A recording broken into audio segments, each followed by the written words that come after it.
Meus amigos, um ponto muito importante a observar é que nós temos que guardar os mandamentos do Senhor Deus, mas devemos orar para que Ele possa nos revelar e não ficar só dizendo eu vou guardar, porque se tem bênção em guardar os regulamentos, os estatutos, vamos dizer melhor assim, nós então devemos procurar essa bênção. Lá no Salmo 119, 33, está escrito assim, o salmista disse: ensina-me, ó Senhor, o caminho dos teus estatutos, e guardá-lo-ei até o fim.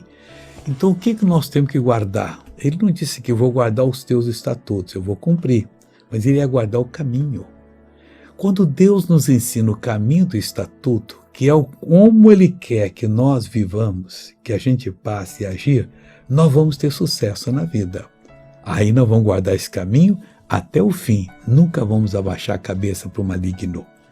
Veja uma pessoa abençoada. Desde nascença eu não vi. Você já nasceu surda desse ouvido? Surdo. Na bacia você não ouvia? Ouvia desse. Na escola, como é que é?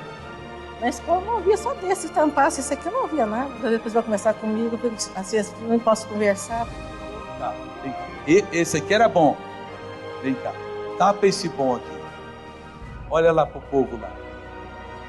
É Irani.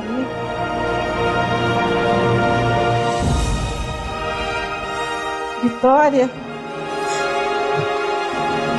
O Céu Moreira. Arangola. E Jesus te curou. Agora nós vamos fazer oração para você ser abençoado.